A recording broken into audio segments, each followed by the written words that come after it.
Congratulations on Stream Insight 15 years anniversary. Looking back, what inspired you in the founding of this company? I remember even as an undergraduate student, back then in OAU, I'd always observed that there was this gap in data, particularly for social research. I remember I used to see so many university lecturers, taking up, some consultancy assignments, consultancy assignments, and I thought that there just must be some specialized, research companies doing this. And of course, I think for me that was like when the vision started, Of course, fast forward to like 2010, of course, the observation continued. So I would say there was maybe like, so the passion was there. So I just wanted something evidence-based platform where people can gather reliable data, and then we can make the data available to policymakers, development programs, and of course along the line, I think we also added the market research component, to help brands, grow successfully in the marketplace. Yeah. So I think for me, I would say that was the beginning of the journey. What was the research industry in Nigeria like those days before Stream Insight started? Of course, there were quite a number of research companies around, including multinationals, and then even some indigenous companies. But for us, I think we observed this gap in data, and I would say in reality. So for us, data is not an end in itself, but a means for an end. So we wanted some, I would say, some contextual intelligence, that will go beyond mere data, but transform data into real impact. And at the same time, on the market research side, some real data intelligence that will transform brands, and make them successful in the marketplace. Yeah.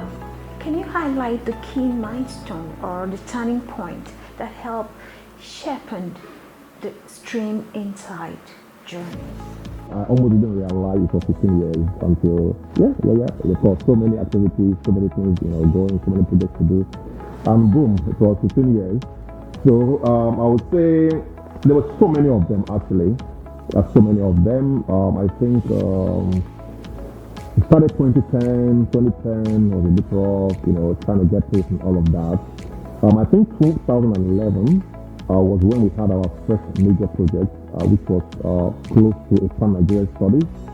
And then 2012, we had our first international project. We have some following points coming in terms of our project, the market research project. Particularly, we're doing some studies on FMCG, alcoholic and non-alcoholic beverages precisely.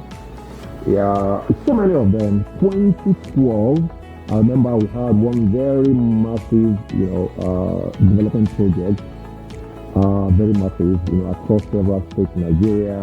One of the development partners working on wholesale, retail, of course, across market, market development, things like that. I can go on and on and on. 2014 was quite significant for us because I remember 2014, two major things happened in 2014.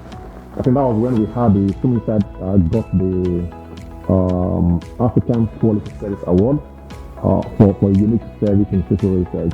So what we do at Stream Insight, we actually combine social and individual social intelligence with market intelligence. I don't know if that makes sense to you. So it's just not, so the reason why you buy a product in the marketplace is not all tied to, market related reasons, share of pocket, the money you can now. Sometimes it actually has to do with some underlying social factors. Yeah, inherent social factors. So basically for us, we try to combine all of these two. So back to 2014, so two major things happened in 2014 which I cannot forget so fast. So first, we won the African Quality Service Award for unique service in social research.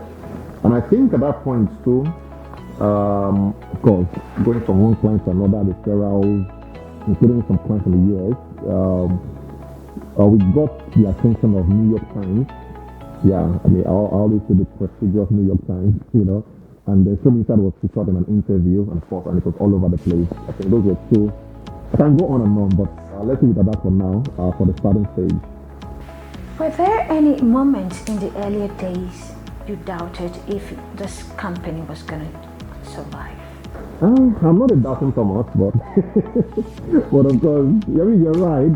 Definitely, there were some moments that I feel like, wow, yeah, did you really bargain for this much trouble? I remember one time a particular client told me that we were trying to meet up with a particular deadline, and the client just told me, said, the deadline is this particular time. I'm like, okay. He said, do you know what deadline is? I said, tell me. Like, if you don't meet this deadline, you're dead. Like, seriously? So, the moment that was really overwhelming for us, that we doubted, was probably, first was maybe at the beginning part, the first year when we keep trying to get projects in, trying to get their attention, trying to, maybe do some staffing, manage projects and all of that.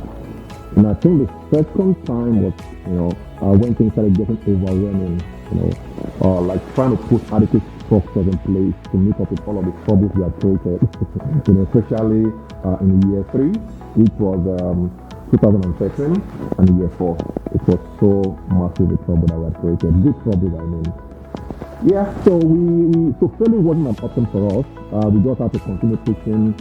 I remember every year we'd always have like an action word at the beginning of the episode. So this year is about putting structures in place, or this year is about filling big deals. So things like that, I think, actually kept us going, amidst all of the doubts and worries that we had.